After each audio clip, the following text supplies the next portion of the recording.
سب سے پہلی صفت الذین هم فی صلاتہم خاشعون، ایمان والے لوگ نماز ٹرخاتے نہیں ہیں بلکہ خشوع اور خضوع سے پڑھتے ہیں. آج سے عزم کرو نماز کو ٹرخانا نہیں ہے، نماز دھیان لگا کے پڑھنی ہے. خوب سمجھ لو، نماز میں دھیان لگانے کی کوشش کرنا تو ضروری ہے، دھیان کا لگنا فرض نہیں ہے. کیونکہ وہمی لوگ پھر ٹینشن میں آتے ہیں، ابے دماغ ہی نہیں لگ رہا، دماغ ادھر ادھر گھوم رہا ہے، یار یہ کیا. ابے چھوڑو، تمہارے ذمے جو اللہ نے کام لگایا تم وہ کرو، لگانے کی کوشش کرو، لگ جائے ٹھیک ہے، نہیں لگے تو اللہ کیا کرے گا؟ قبول کر لے گا. زیادہ ٹینشن نہیں لو. سمجھتے ہو کہ نہیں سمجھتے؟ تو اپنا کام ہے، غلاموں کی طرح جو کام لگایا نا وہ کرو کام. ایک صاحب مجھے کہنے لگے میرا مزہ ہی نہیں آ رہا نماز میں، مزہ ہی نہیں آ رہا. میں نے کہا اچھا تم مجھے بتاؤ، تمہارا باس تمہیں کوئی کام کہتا ہے کہ یہ چیک جا کے نا بینک سے کیش کرا کے لے آ، آپ کہتے ہو یار مزہ ہی نہیں آ رہا، بھائی ویڈیو نہیں بنائے لکھا ہوا ہے نا، آپ کہتے ہو یار مزہ ہی نہیں آ رہا. میں گیا، وہ فیلنگ ہی نہیں ہو رہی کہ باس کی خدمت کر رہا ہوں، وہ ثواب مل رہا ہے یا پیسے ملیں گے تنخواہ، وہ فیلنگز ہی پیدا نہیں ہو رہی. اب آپ گئے اور چیک کے بغیر واپس آ گئے. سر وہ اصل میں ایکچولی جو موٹیویشن چاہیے نا جو کام کرنے کے لیے، وہ موٹیویشن نہیں مل رہی. وہ ایک تھپڑ لگائے گا کھینچ کے آپ کو، بولے گا تیرے کو جو کام دیا تھا وہ تو نے کیا کہ نہیں کیا، فیلنگ ویلنگ گئی تیل لینے. تو اسی طرح اللہ نے جو ہمارے ذمے کام لگایا ہے نا، وہ کام لگایا نماز پڑھو اور دل لگانے کی کوشش کرو، بس. لگے نہ لگے یہ ہمارا مسئلہ نہیں ہے. کیونکہ لوگ چھوڑ دیتے ہیں، یار نماز میں کیا فائدہ، دل ہی نہیں لگ رہا، دماغ ادھر ادھر بٹتا ہے، تو یار ایسی نماز کا کیا فائدہ. ابے تیرے ذمے خدا نے نماز لگائی ہے، تجھے پڑھنا پڑے گی، اور نماز پڑھ، سلام پھیر، پتلی گلی سے نکل. تو فرض پورا کرنا ہے ہم نے ہر صورت میں. ان چکروں میں نہ پڑا کرو کہ دل لگ رہا ہے کہ نہیں لگ رہا. سمجھتے ہو؟ تو اللہ نے فرمایا جو خشوع پیدا کرتے ہیں وہ لوگ جو ہم عن اللغو معرضون. دوسری صفت ایمان والوں کی لغویات سے بچتے ہیں، فضول کاموں سے بولو بچتے ہیں. فضول کام اسے کہتے ہیں جس کا نہ دنیا میں کوئی فائدہ ہو اور نہ آخرت میں کوئی فائدہ. پب جی کھیل رہے ہیں آپ، نہ دنیا میں فائدہ نہ آخرت میں فائدہ. فٹ بال کھیل رہے ہیں، فائدہ ہے، آپ کی صحت کیا ہوگی؟ اچھی ہوگی. اسٹیمنا فٹ بال سے ایسا بنتا ہے کہ آدمی خود فٹ بال بن جاتا ہے تھوڑے دنوں میں. ادھر جا رہا ہے ادھر جا رہا ہے ادھر جا رہا ہے، ایسے ہو جاتا ہے، بشرطے کہ کپڑے پورے پہنے ہوئے ہوں، 2-3 اسٹیکر نہ چپکائے ہوئے ہوں باڈی پہ، ٹھیک ہے نا، پراپر ڈریس میں.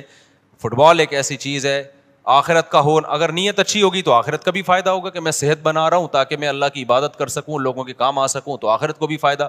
نیت نہیں ہے تو کم از کم دنیا کو تو فائدہ ہوگا نا، آپ کی دنیا سنورے گی. اب یہ جو رمضان میں راتوں کو لڑکے کرکٹ کھیل رہے ہیں، میرا ایک بیان بڑا چل رہا ہے، اس سے لڑکوں کو بڑی موٹیویشن ملی ہے کہ اور کھیلو رات میں. وہ بیان میں نے اس پہ نہیں کیا کہ اب اس پہ کلپ بنانا لازمی کہ پوری بات بتانا. وہ بیان میں نے اس پہ نہیں کیا ہے کہ کھیلو، بلکہ میں نے ایک تھوڑی سی تعریف کی ہے. چلو یار پب جی سے کیا ہے، اچھا ہے، چلو دن سو کے گزار لیتے ہیں، روزہ تو رکھ لیتے ہیں نا، تو some thing is better than nothing. لیکن اصل جو کام ہے نا میرے بھائی رمضان میں، وہ کام ہے کوشش کریں رات کو تھوڑا سا وقت نکال کے تہجد پڑھ لیں اور اللہ سے دعائیں مانگ لیں. کرکٹ پورے سال کھیلا جا سکتا ہے، یہ جو چانس اللہ نے جو پیکج رمضان میں چل رہا ہے نا، تہجد، تراویح اور دعاؤں کا، یہ والا پیکج بعد میں نہیں ملے گا. تہجد تو پڑھ سکتے ہیں بعد میں بھی، وہ فضیلت نہیں ہوگی جو رمضان میں ہوتی ہے. دعائیں بعد میں بھی قبول ہوتی ہیں، وہ اس طرح نہیں جیسی رمضان میں قبول ہوتی ہیں. تو اس لیے جو نوجوان لڑکے ساری رات کرکٹ کھیل رہے ہیں، بھائی کھیل لیں لیکن تھوڑا سا ٹائم اللہ کے لیے بھی بولو نکال لیں. دوسری بات یہ کہ کوئی بھی کھیل اس طرح سے کھیلنا کہ اہل محلہ کو تکلیف ہو، تکلیف دینا تو کسی صورت میں جائز نہیں. بعض اہل محلہ کی طرف سے شکایتیں آئی ہیں، کراچی میں دور دور سے لوگوں کے میسج آئے کہ آپ نے کرکٹ کھیلنے کے اور فضائل رمضان میں بیان کر دیے، ہمارا ناک میں دم کر کے رکھا ہوئے لڑکوں نے، ہمیں سونے نہیں دیتے، ہم جب سوتے ہیں تو وہ چیخو پکار کی آواز، ہماری نیند غائب. تو میں نے کہا یہ تو پولیس کنٹرول کرے گی، بھائی تھانے میں رپورٹ کرو، اس کا میرے بیان سے کوئی تعلق. میں نے تو ایک جرنلی ایک نارملی بات بیان کی ہے، یہ تو مینجمنٹ کا کام ہوتا ہے نا. دیکھو امریکہ میں، لندن میں، پورے یورپ میں آپ نے تیز آواز سے گانے لگا دیے نا تو پڑوسی نہیں آپ کو آپ کہے گا کہ بند کرو، پڑوسی پولیس کو فون کرے گا، پولیس آئے گی بولے گی بھائی اس کو کیا کر لے، آہستہ کر آواز، اپنے گھر کے اندر سن، محلوں کو کیوں سنا رہا ہے. تو ہمارے یہاں مینجمنٹ ہی نہیں ہے. جب مینجمنٹ ہی نہیں ہے تو پھر جو کرے تو پھر مجھے کہہ رہے ہیں کہ میں بند کراؤں. تو وہ اس لیے اصل کام یہی ہے کہ والذین هم عن اللغو معرضون، ایمان والوں کی علامت یہ ہے کہ وہ ایسے کاموں سے جس کا نہ دین کا کوئی فائدہ نہ دنیا کا کوئی فائدہ، اس سے ایوائڈ کرتے ہیں، اس سے اجتناب کرتے ہیں. تو آج سے دیکھیں سارا دن آپ کون کون سے ایسے کام کر رہے ہیں جو فالتو کے کام ہیں، جن کا کوئی فائدہ بولو نہیں. ان کاموں کو اپنی فہرست سے نکالیں. سمجھتے ہو کہ نہیں سمجھتے؟ والذین هم للزکاۃ فاعلون، زکوٰۃ دیتے ہیں. والذین هم لفروجہم حافظون، اپنی شرم گاہوں کی حفاظت کرتے ہیں. الا علی ازواجہم، سوائے اپنی بیویوں کے. یہ بار بار میں مضمون بیان کرتا ہوں. اہل جنت کی علامت کیا ہے؟ کہ بیوی کے علاوہ اس کے پاس کوئی راستہ نہیں ہے، نہ ہینڈ پریکٹس کا راستہ ہے. اللہ ڈاکٹر ذاکر نائک کو دنیا اور آخرت کی بھلائیاں دے، ہمارے لیے قابل احترام ہے. لیکن انہوں نے جو ہینڈ پریکٹس والا مسئلہ بیان کیا وہ بالکل غلط ہے. اس لیے ہم کہتے ہیں مسائل مفتیان کرام کا کام ہے. انہوں نے کہہ دیا کہ مجبوری میں جائز ہے، کہیں بھی جائز ہونے کی ہمارے پاس کوئی شرعی دلیل موجود نہیں ہے. قرآن نے صاف طور پہ منع کیا ہے. ڈاکٹر لوگ عام طور پر اس کو پروموٹ کر رہے ہوتے ہیں. ڈاکٹر ذاکر نائک بھی چونکہ میڈیکل سائنس کے ڈاکٹر ہیں نا، تو ڈاکٹر لوگ کہتے ہیں اسٹریس ختم کرنے کے لیے. بھائی دنیا میں صرف اسٹریس ہی کوئی مسئلہ نہیں ہے. اسٹریس آپ شریعت کی حدود میں رہ کے تو ختم کر سکتے ہیں. شریعت کی حدود ٹوٹ رہی ہیں تو پھر اسٹریس نعمت ہے اللہ کے لیے. دیکھو روزے میں بھی اسٹریس ہوتی ہے نا، دل تڑپتا ہے، منہ میں بدبو بھی پیدا ہو جاتی ہے بہت زیادہ خالی پیٹ رہنے سے. لیکن نبی نے کیا فرمایا؟ وَلَا خَلُوفُ فَمِ الصَّائِمِ أَحَبُّ إِلَى اللَّهِ مِنَ الْمِسْكِ. اللہ کو بدبو سے کتنی نفرت ہے، لیکن روزے دار کی منہ کی بدبو اللہ کو مشک و عنبر سے زیادہ محبوب ہے. اللہ کو میلا کچیلا رہنا پسند ہے یا صاف ستھرا؟ بتاؤ. میڈیکل سائنس بھی کہتی ہے بھائی نیٹ کلین ہونا چاہیے بندہ. اللہ میاں بھی یہ کہتے ہیں، تبھی مسواک کا حکم دیا، نہانے کا حکم دیا، خوشبو کا حکم دیا، صاف کپڑے پہنے، پاک کپڑوں. لیکن جب ہم حج کرنے جاتے ہیں تو اللہ کو میلا کچیلا حاجی زیادہ پسند ہے. اب ڈاکٹر تو وہاں بھی کہے گا یار یہ میل کچیلا ایکچولی جرمس ایکچولی. بھائی اللہ کے لیے اب میلا کچیلا کیا ہے؟ پراگندہ بال، لمبا سفر، لمبا احرام. تبھی تو حج قران سب سے افضل ہے. ایک ہی احرام میں حج بھی کرو اور اسی احرام میں عمرہ بھی کرو، تاکہ احرام لمبا ہو جائے. کیونکہ جتنا احرام لمبا ہوگا خوشبو نہیں لگا سکتے آپ، بال نہیں کاٹ سکتے، کنگھا نہیں کر سکتے.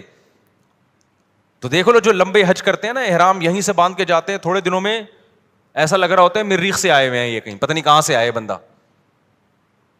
تو اللہ کو یہی پسند ہے، حاجی ایسا ہی پسند ہے. نہانے کی اجازت ہے حج میں، صابن نہیں لگاؤ، خوشبو نہیں لگا سکتے. تو بس اللہ کا ایک نظام ہے، نارمل روٹین سے اللہ نے حاجی کو کیا کر دیا؟ ہٹا دیا اللہ تعالیٰ نے. اسلام میں بال رکھنے کا حکم ہے، کیونکہ حدیث میں آتا ہے اللہ جمیل ہے، جمال کو پسند کرتا ہے. تو بالوں میں کیا ہے؟ جمال. یہی وجہ ہمارے نبی بال رکھتے تھے، بڑے بال تھے آپ صلی اللہ علیہ وسلم کے. لیکن حج میں کیا ہے؟ بولو، بال کٹا دو. اچھا مجھے لوگ کہہ رہے ہیں آپ کے کیوں ہیں؟ اب تو عمرہ کیا آپ نے. ایک صاحب کہنے لگے اس پہ تو 6 عمرے اور ہو سکتے ہیں، اتنے بڑے بال ہیں. تو بھائی میں نے کہا قصر بھی تو ہے نا، ہم نے ٹرینڈ کئی دفعہ کرا لی، اب کیا ہے؟ قصر بھی سنت ہے، وہ بھی ٹھیک ہے. تو بہرحال بڑے بالوں میں زینت ہے، لیکن حج میں کیا ہوتا ہے؟ دہشت گردی کا جڑ سے خاتمہ. تو بس وہ اللہ کا حکم ہے کہ یار میرے حکم کو فالو کرتے ہو کہ نہیں کرتے. تو اسی طرح آپ کو جتنی مرضی ٹینشن ہو، اس ٹینشن کو ختم کرنے کے لیے ہینڈ پریکٹس کی آپ کو اجازت بولو نہیں ہے. اس کا ختم کرنے کا ایک ہی طریقہ ہے، نکاح کر لو جا کے. مجبور ہو کے کرو گے، کسی کا بھلا تو ہو جائے گا نا، کسی کی بچی کا، کسی عورت کو ٹھکانہ تو مل جائے گا نا. تو اس لیے ڈاکٹر ذاکر نائک بہت قابل احترام، اللہ بہت دین کا کام لے رہا ہے، مگر یہ مسئلہ بالکل صحیح نہیں بیان کیا. ایک تو 3 طلاق کا مسئلہ بھی انہوں نے غلط بیان کیا، وہ بعد میں اب ان کی رائے ویسی رہی بھی نہیں ہے، اس میں لچک پیدا ہو گئی ہے. تو لوگوں نے بہت دفعہ ایسا کیا، 3 طلاقیں دے کے جی ڈاکٹر ذاکر نائک کا کلپ آیا تو بیویوں کو رکھ لیا. میں نے بار بار بتایا یہ حرام ہے. 3 طلاق قرآن نے بیان کیا، حدیث نے بیان کیا، صحابہ کا اجماع ہے. 3 ہوتی ہیں، بیوی حلال نہیں ہوگی. خدا کے غضب کو مت دعوت دو. ڈاکٹر ذاکر نائک قابل احترام ہے، لیکن ابو حنیفہ سے زیادہ علم نہیں ہے ان کے پاس، امام شافعی سے زیادہ علم نہیں ہے، امام مالک سے زیادہ علم نہیں ہے، احمد بن حنبل سے زیادہ علم نہیں ہے. ڈاکٹر ذاکر نائک بخاری کے حوالے دے رہے ہیں اور احمد بن حنبل بخاری کے استاذ ہیں. سمجھ میں آ رہی ہے بات کہ نہیں آ رہی؟ امام بخاری کے استاذ ہیں احمد بن حنبل، امام شافعی احمد بن حنبل کے استاذ ہیں، امام محمد امام شافعی کے استاذ ہیں، امام ابو حنیفہ امام محمد کے استاذ ہیں، اور امام مالک بقیہ 3 اماموں کے استاذ ہیں. اور یہ تابعین تبع تابعین کے دور کے لوگ ہیں. پوری امت نے ان پہ اعتماد کیا ہے، اور اس وقت اعتماد کیا ہے جب یہ 2 نمبریاں نہیں تھیں، اس طرح کے منجن نہیں بک رہے تھے مارکیٹ میں. نیک لوگ تھے، پرہیزگار لوگ تھے، وہ خود صاحب علم تھے. اس وقت جن لوگوں پر اعتماد کیا گیا نا، تو مسائل میں وہ لوگ زیادہ قابل اعتماد ہیں. آج کے اسکالرز کی ہر بات نہیں لی جائے گی. سمجھتے ہو کہ نہیں سمجھتے ہو؟ تو اچھا میرے بھائی ہم چلتے ہیں آگے. اچھا ڈاکٹر ذاکر نائک بیچارے انہیں وہ مسائل بتانا بھی چھوڑ دیں, لیکن پبلک نے ان کو چھوڑا نہیں. جب بھی کوئی جاتا ہے حضرت آپ مسائل نہ بتایا کریں, وہ کہتے ہیں بھائی میں نہیں بتاتا یار. وہ ایک دفعہ شکایت کر رہے تھے کہ جو آتا ہے نا ایک ہی بات لے کے آتا ہے. تو اس لیے کہیں میرا پیغام جا رہا ہے نا لوگوں تک, کوئی ڈاکٹر صاحب سے ملنے کے لیے جائے نا تو کائنڈلی یہ والی بات ان سے نہ کرے. جائے تمیز سے ملاقات کرے, سلام دعا کرے, اور ان کے ادارے کے لیے کوئی تعاون کرنا ہے تو تعاون کرے, اور پتلی گلی سے آ جائے. جو جا رہا ہے کہ حضرت آپ نے وہ مسئلہ بیان کیا تو وہ مسئلہ بیان کیا, وہ کہہ رہے بھائی مجھے چھوڑ دو یار میرے حال پہ. چلو آگے میرے بھائی, جو کام وہ کر رہے ہیں اس میں ان کے ساتھ تعاون بھرپور طریقے سے کرنا چاہیے. جس غیر مسلموں کو دعوت دینا, کتنے لوگوں کو مسلمان کر لیا, اور کتنا قطر کی گورنمنٹ نے بھی بلایا نا. لوگ پہلے کہتے تھے کہ اسلام تلوار سے پھیلا ہے, اب لوگ کہیں گے اسلام فٹ بال سے پھیلا ہے.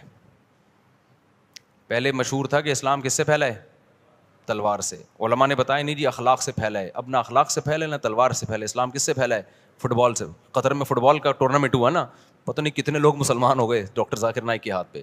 تو اس چیز میں ان کے ساتھ بھرپور تعاون کرنا چاہیے, اور ہر وقت جا کے طنز کرنا, تانے کرنا, یہ چیز بالکل بھی مناسب نہیں.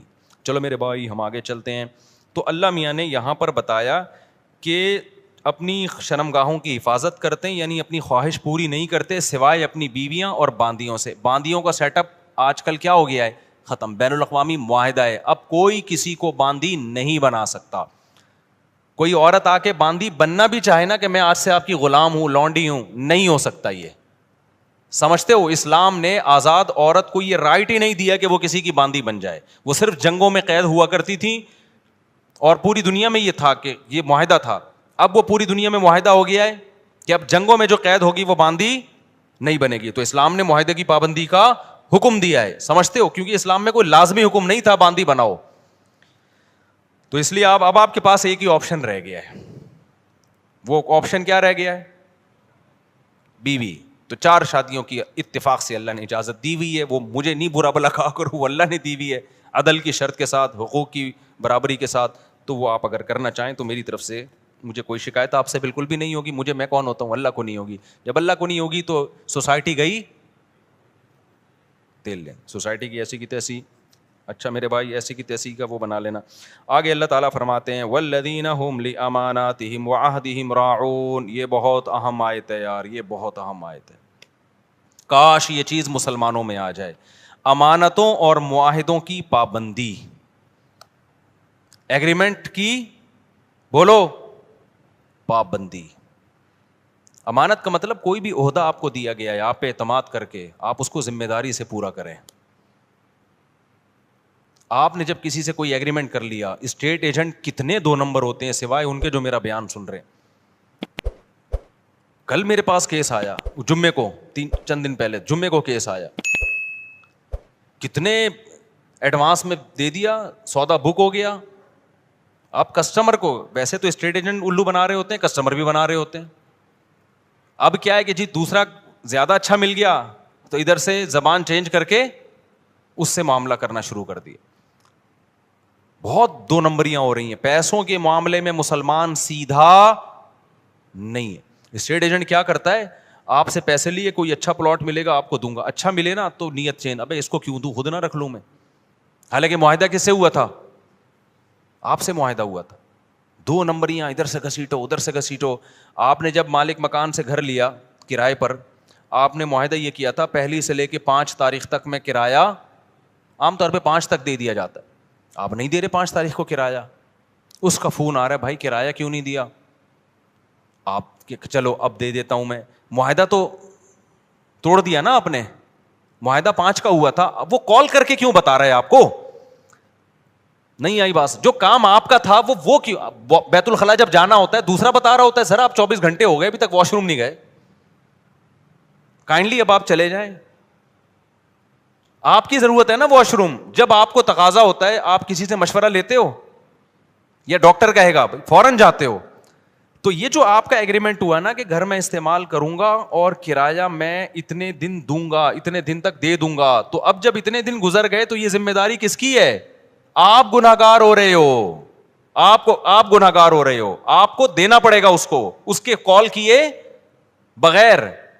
سمجھتے ہو کہ نہیں سمجھتے ہو؟ آپ کسی اسکول میں ٹیچر ہو, آپ کا ایگریمنٹ ہوا تھا کہ آپ بچوں کو پڑھاؤ گے اور تنخواہ لو گے, آپ پڑھا رہے نہیں ہو, تنخواہ پوری لے رہے ہو, یہ معاہدے کی خلاف ورزی ہے یا نہیں ہے؟ کسی سیاستدان نے ووٹ لیے اس بیس پہ کہ میں یہ کروں گا میں یہ کروں گا, ووٹ لے کے جیت گیا, اب نہ یہ کر رہا ہے نہ وہ کر رہا ہے, پوری قوم اس میں مبتلا ہے, کوئی بھی مستثنا نہیں ہے. تو یہ بہت بڑا المیہ ہے, بہت بڑا المیہ ہے. تو معاہدوں کی پاسداری کرنی پڑے گی آپ کو, مذہب کا حکم ہے.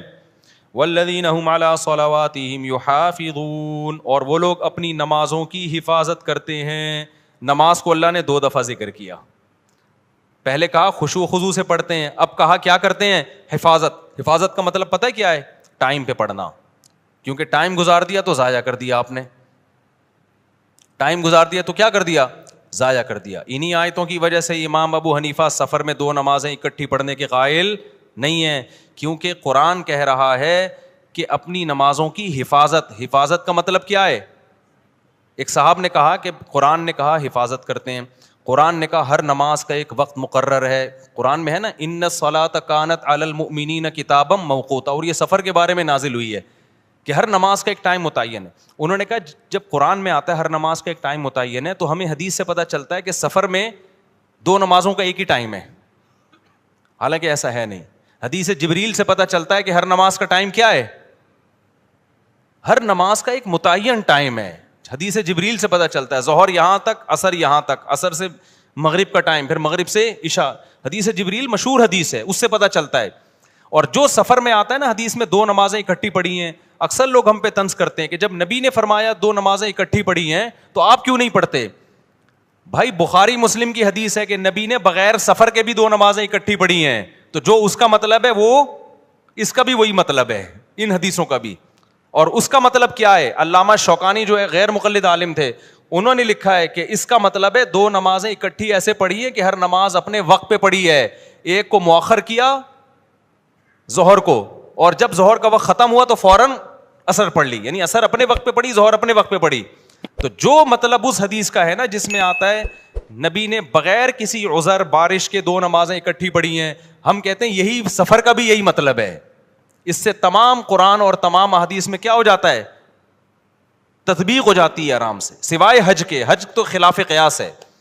تو یہ جو آج کل اتنا زیادہ رواج ہو گیا ہے نبی کے, بھائی جاؤ, جب بھی لوگ جاتے ہیں سفر میں, بعض تو گھر میں ہی پڑھ لیتے ہیں اکٹھی, تو کوئی کسی فقہ کو فالو کر رہا ہے, ہمیں اس پہ اعتراض نہیں ہے. لیکن آپ یہ کہنا کہ ہمیں قرآن و حدیث کا پتہ ہے اور احناف کو قرآن و حدیث کا نہیں پتہ, یہ آپ کبھی بیٹھو تو ہم بتائیں کہ اللہ کا شکر ہے ہمیں جتنا پتہ ہے شاید آپ سے زیادہ ہی پتہ ہو, آپ سے کم پتہ نہیں ہے.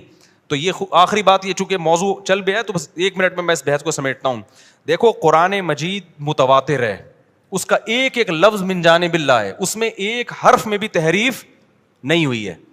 قرآن جگہ جگہ کہتا ہے ایمان والے اپنی نمازوں کی حفاظت کرتے ہیں, جگہ جگہ کہتا ہے, بار بار کہتا ہے. اور حدیث جبریل سے پتہ چلتا ہے کہ ہر نماز کا ایک ٹائم متعین ہے, اس میں سفر اور حضر میں نبی نے کوئی فرق نہیں بیان کیا. تو ہم یہ کہتے ہیں کہ جو متواتر ہے نا, اس کے خلاف جب کوئی اتنی مضبوط دلیل ہوگی جو اسی جیسی ہوگی تو پھر تو مانی جائے گی, نہیں ہوگی تو اس میں تعویل کی جائے گی. تو قرآن کے مقابلے میں جو احادیث ہیں جن میں آتا ہے کہ 2 نمازیں اکٹھی پڑھی جائیں, ان کے بارے میں خوب سمجھ لو, یا تو وہ واضح نہیں ہے کہ اکٹھی کا مطلب کیا ہے, قضا کر کے پڑھی ہے یا قضا کیے بغیر پڑھی ہے, وہ واضح نہیں ہے. بلکہ صحیح حدیث سے پتہ چلتا ہے کہ اس طرح پڑھی ہے کہ ظہر کو عصر کے قریب اور عصر کو مقدم, یہ صحیح حدیث سے ہی پتہ چلتا ہے. میں انشاءاللہ اس پہ پورے حوالوں کے ساتھ ایک کلپ ریکارڈ کرواؤں گا, ابھی تو میں اس بیان کے لیے بیٹھا نہیں ہوں یہاں پہ. تو وہ احادیث جن میں آتا ہے 2 نمازیں اکٹھی پڑھی ہیں وہ واضح نہیں ہے, اور جو واضح ہیں وہ صحیح نہیں ہے, ان کی سند پہ کلام ہے. بات آ رہی ہے سمجھ میں؟ کوئی ایک ایسی حدیث نہیں ہے جس میں آتا ہو کہ نبی نے ظہر کو باقاعدہ قضا کر کے عصر کے وقت میں پڑھا ہے. اتنی واضح حدیث ہو اور بے غبار سند بھی ہو اس کی, ایسی کوئی حدیث نہیں ہے. اگر حدیث بے واضح ہے تو سند بے غبار نہیں ہے, اور اگر سند صحیح ہے تو حدیث کا مفہوم واضح نہیں ہے. اور ویسے بھی کامن سینس کی بات ہے کہ اللہ تعالیٰ نے جو سفر میں 4 کی 2 کی ہیں, وہ 2 اسی لیے تو کی ہیں کہ ٹائم پہ ہو جائیں. آپ کے پاس یہ عذر نہ ہو کہ جی مجھے ٹائم نہیں ملا, وہ ٹائم بچانے کے لیے ہی تو ہیں. جب آپ کو کوئی سہولت دی جاتی ہے اس لیے دی جاتی ہے نا کہ کام ہو جائے, اس لیے تھوڑی دی جاتی ہے کہ اس کو ڈیلے کر دیں آپ. تو اس میں میرا مقصد دوسرے لوگوں پہ طنز کرنا نہیں ہے, لیکن میرا مقصد یہ کہ آپ جس فقہ کو فالو کر رہے ہیں نا قرآن و سنت کی روشنی میں, اس میں 2 نمازیں اکٹھی پڑھنے کے جو احناف کے ہاں مطلب ہے کہ جمع بین الصلاتین کا مطلب کیا ہے, وہ مطلب قرآن و حدیث سے بہت زیادہ مزین ہے, بہت مدلل ہے وہ مطلب. اور ویسے بھی جو سفر میں بھی آپ نے جمع سوری کی ہے, جس کو جمع سوری کہتے ہیں کہ ظہر اور عصر کے قریب قریب پڑھا ہے, یہ بھی بہت کم کیا ہے. جبکہ ہم اہل حدیث حضرات کو دیکھتے ہیں ہر سفر میں یہ کر رہے ہوتے ہیں, وہ یعنی خود حدیث پر بھی اس طرح عمل نہیں کر رہے ہوتے جو ان کی اپنی رائے ہے. آپ دیکھ لو تو لوگوں نے عام شروع کر دیا ہے, جب بھی جائیں گے ظہر. اب تو یہاں تک شروع ہو گیا ہے کہ سفر ابھی شروع ہونے والا تھا, ابھی شروع نہیں ہوا ہے, گھر میں ہی ظہر اکٹھی پڑی اور نکل گئے, اور حوالہ دیتے ہیں حضرت مولانا فلاں کرتے ہیں, حضرت مولانا فلاں کرتے ہیں. بھائی جتنا بھی بڑا مولانا ہو ابو حنیفہ کی خاک کے برابر بھی نہیں ہے, ان کی کوئی حیثیت نہیں ہے ان واعظین کی اور آج کی مولویوں کی. تو ہم ابو حنیفہ کی بات کو قرآن و حدیث پہ ہرگز ترجیح نہیں دے رہے, ہم ابو حنیفہ کی فہم کو آج کے اسکالرس کی فہم پہ ترجیح دے رہے ہیں. سمجھتے ہو کہ نہیں سمجھتے ہو؟ چلو آگے. تو اس لیے یہاں بھی قرآن کہہ رہے اپنی نمازوں کی حفاظت. یہی وجہ دیکھو فجر اور ظہر کو نہیں جمع کیا گیا. کیوں؟ دونوں کا ٹائم آپس میں ملتا نہیں ہے, دونوں کا ٹائم نہیں مل رہا آپس میں. آگے چلتے ہیں ہم. اولئک هم الوارثون, جو اپنی نمازوں کی حفاظت کرتے ہیں, اللہ فرماتے ہیں یہی لوگ وارث ہیں. کس چیز کے وارث ہیں؟ کیا ملے گا, کیا انعام ملے گا؟ بھائی اللہ کتنے پیسے دے گا ان لوگوں کو جو معاہدوں کی پابندی کرتے ہیں, ان لوگوں کو جو فضولیات سے بچتے ہیں, ان لوگوں کو جو اپنی شرم گاہوں کی حفاظت کرتے ہیں, ان لوگوں کو جو اپنی امانتوں اور معاہدوں کی پابندی کرتے ہیں. تو اللہ کی طرف سے ان کو کیا ملے گا؟ سوال پیدا ہوتا ہے کہ نہیں ہوتا؟ اللہ فرماتے ہیں میں بتاتا ہوں کیا ملے گا. الذین یرثون الفردوس, یہ وہ لوگ ہیں جو جنت الفردوس کے وارث بنیں گے. کہاں جائیں گے؟ ایسے باغات میں جن کے نیچے نہریں بہتی ہیں. کتنا قرآن میں اللہ نے جنت کا نقشہ بیان کیا ہے, کتنا زیادہ بیان کیا ہے. ہم سمجھتے ہیں کہ یہ اللہ کے معاذ اللہ سیاسی وعدے ہیں. ومن اصدق من اللہ قیلا, اللہ کہتے ہیں اللہ سے زیادہ سچی بات کوئی نہیں کر سکتا. تو میرے بھائی دکھا دے نا اللہ, تو سارے نیک پرہیزگار بن جائیں. اللہ نے کیا کیا ہے؟ چھپا دیا ہے. تو چھپا ہوا ہے, اس لیے ہم جیسے لوگ مارکیٹ میں گھوم رہے ہیں. آگے اللہ فرماتے ہیں, اس میں پھر اور بہت سارے احکام ہیں, وقت بہت کم ہے. آگے میں نے سورہ نور بھی تھوڑی سی بیان کرنی ہے. سورہ نور میں اللہ نے بہت سارے احکام دیے, 5 منٹ میں جلدی جلدی. پہلا حکم اللہ نے یہ دیا, الزانیۃ والزانی فاجلدوا کل واحدۃ منہما مئۃ جلدہ, کل واحد منہما مئۃ جلدہ. جو زنا کرنے والا مرد اور زنا کرنے والی عورت, حکومت کو خطاب ہے کہ ان کو چوک میں لے کر آؤ اور دونوں کی پشتوں پہ 100 کوڑے مارو. اے اللہ چھپڑ میں بند کمرے میں نا ولیشہد عذابہما طائفۃ من المؤمنین, پوری ایک مسلمانوں کی پبلک دیکھ رہی ہو ان کم بختوں کو. آج لڑکا فخر سے بتا رہا ہوتا ہے یہ میری گرل فرینڈ ہے, اور آج کے دور میں گرل فرینڈ کا مطلب کیا ہے؟ یہ بھی بدکار, منہ کالا کرنے والی, اور میں بھی اس کے ساتھ منہ کالا کرنے والا بدکار. اتنا گندا غلیظ جرم, اور دوستوں کو فخر سے بتا رہا ہوتا ہے کہ میری گرل فرینڈ ہے یہ.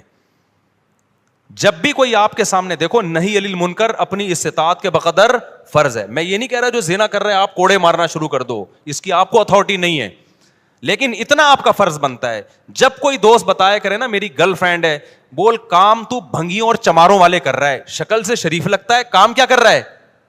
بھنگیوں اور چمارے والے. اور تھوڑے دن میں تیری شکل بھی بھنگیوں اور چماروں جیسی ہونے والی ہے. سمجھتے ہو کہ نہیں سمجھتے؟ بہت گندا غلیظ عمل ہے. قرآن کیا کہہ رہے ہیں؟ ان دونوں کو کھڑا کر کے کیا کرو؟ بے غیرتوں کو 100 کوڑے مارو چوک پہ. یہ غیر مسلموں کا کام ہے بھائی, مسلمانوں کے نہیں ہے.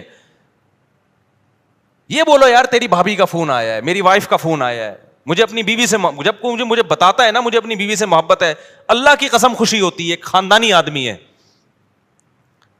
دعوت پہ جاتا ہے اپنی بیوی کو لے کے, خدا کی قسم خوشی ہوتی ہے. بندہ کیا ہے؟ خاندانی ہے, عزت دار آدمی یہی کرتا ہے نا. تو یہ گرل فرینڈ بوائے فرینڈ بھنگی اور چماروں کے کام ہے. اللہ کو اتنا غضب ہے. اور یہ تو اللہ نے غیر شادی شدہ کے بارے میں کہا. شادی شدہ کے بارے میں حدیث متواتر ہے کہ ان کو تو زمین میں گاڑ کے کیا کیا ہے نبی نے, پتھر مارے. حالانکہ نبی سے زیادہ رحم دل کوئی بھی نہیں ہے. اتنا غضب, اللہ کا حکم. نبی بھی رحم دل ہیں, نبی تو نہیں چاہتے تھے اس طرح کریں, لیکن حکم کس کا ہے بھئی اللہ کا. اب میرے پاس آپشن نہیں ہے. زمین میں گاڑ کے پتھر مارے گئے, پتھروں سے زندہ. ایسا نہیں ہوتا کہ زانی مرد اور زانی عورت کو بے ہوشی کا انجیکشن لگا کے رجم کیا جائے گا. نا نا نا نا, جو شادی شدہ یہ زنا کر رہا ہے اس کو تو اس طرح سے مارنے کا حکم ہے. اتنا غلیظ, اتنا پلید عمل ہے یہ اسلام کی نظر میں. تو جو غیر مسلم کر رہے ہیں, انگریز کر رہے ہیں, وہ نہیں مانتے آخرت کو, ان کو کرنے دو. یا فیس بک پہ دینا شروع کر دو بھنگی چمار. میں آپ لوگ کے لیے, جو آپ میں سے یہ کر رہا ہے اس کے لیے لفظ استعمال کر رہا ہوں. تو اس لیے اگر کسی سے یہ جرم ہو گیا ہے بھائی, پہلی فرصت میں کیا کرے وہ, توبہ کرے. یہ اس کے قریب بھی نہیں جانا اس گندے عمل کے. تو آگے اللہ تعالیٰ فرماتے ہیں کہ جو اپنی بیویوں پہ تہمت لگاتے ہیں ان کے لیے بھی اللہ نے, کچھ لوگ شکی مزاج ہوتے ہیں, بلا وجہ عورت پہ تہمت لگا رہے ہوتے ہیں, اس کے لیے پورا لعان کی آیتیں نازل ہوئی. وقت کم ہے, پھر کبھی ڈیٹیل بتائیں گے. پھر حضرت عائشہ رضی اللہ تعالیٰ عنہا پر منافقین نے جھوٹی تہمت لگائی تھی. اللہ نے امی عائشہ کی پاک دامنی آسمان سے نازل کی کہ یہ پاک دامن ہے. اسی وجہ سے جو حضرت عائشہ رضی اللہ تعالی عنہا, دیکھو حضرت عائشہ کا ایسا مقام ہے, صحابی نے پوچھا یا رسول اللہ سب سے زیادہ محبوب آپ کو کون ہے؟ آپ نے فرمایا عائشہ. کیا فرمایا؟ حالانکہ ان صحابی کا مقصد تھا مردوں میں, ان کا مقصد کیا تھا, مردوں میں. لیکن نبی کو ایک دم ذہن کس کی طرف گیا؟